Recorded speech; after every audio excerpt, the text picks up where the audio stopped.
Hello everyone. We're now heading to the high-speed chase on Ryan Street.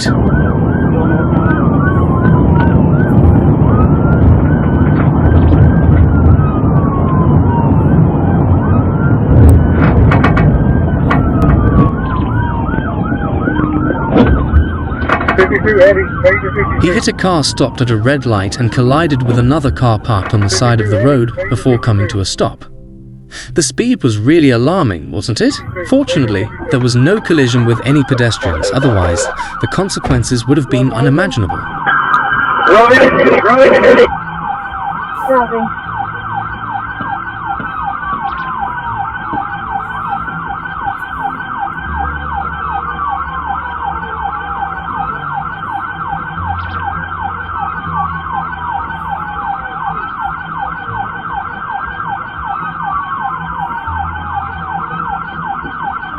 After stopping the car, the couple continued to resist the police by barricading themselves inside the vehicle.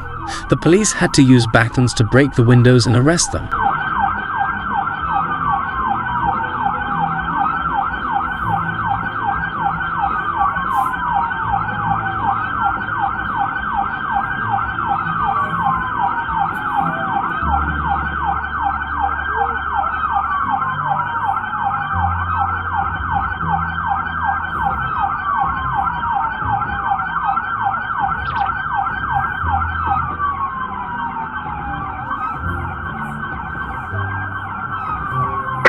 Light rail 215.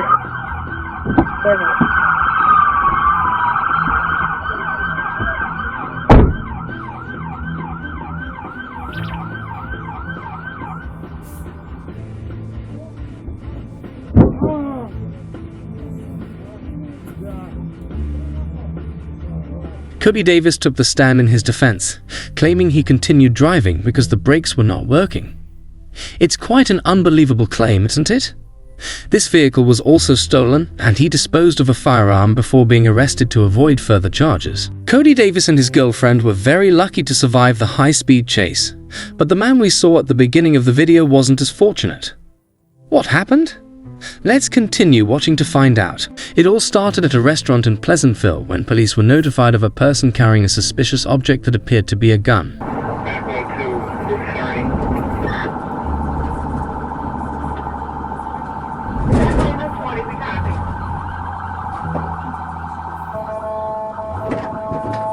Move the fuck out the way! Fuck! The fuck you doing, man? Stupid ass. Fuck, man.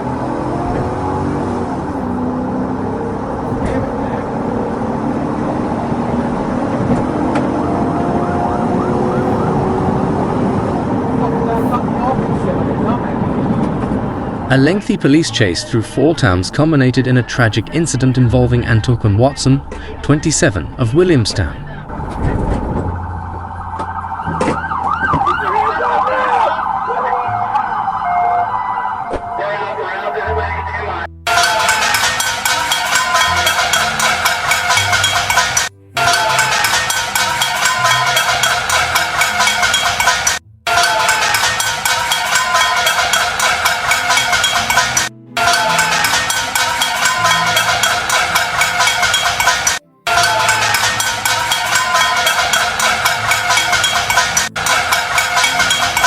Officers tried to persuade him to get out of the car and lie on the ground with his hands up. However, he left the vehicle and threatened the authorities.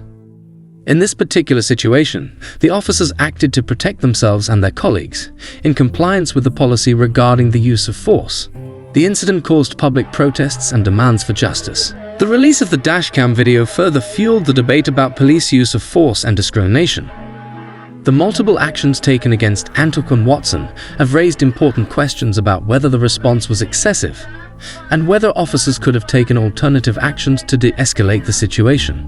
Following the incident, an investigation was conducted by both the Atlantic County Prosecutor's Office and the New Jersey State Police.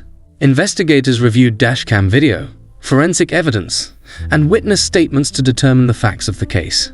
Ultimately, the U.S. Attorney's Office ended the investigation and stated that there was insufficient evidence to prosecute the officers involved. However, In many cases, the family of the deceased can also file a civil lawsuit against the authorities or police.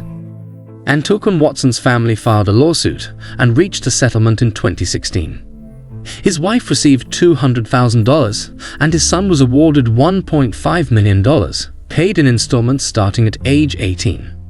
The incident in Atlantic City on March 27, 2014, serves as a reminder of the complexity and challenges facing law enforcement. It emphasizes the need to continuously evaluate and improve police practices to ensure the safety and welfare of both police and the public. We hope this video has helped you better understand the case and the legal context surrounding it. Thank you for watching and please leave your comments below. Don't forget to like, share, and subscribe for more in-depth analysis of current events and legal issues. Stay informed and stay safe.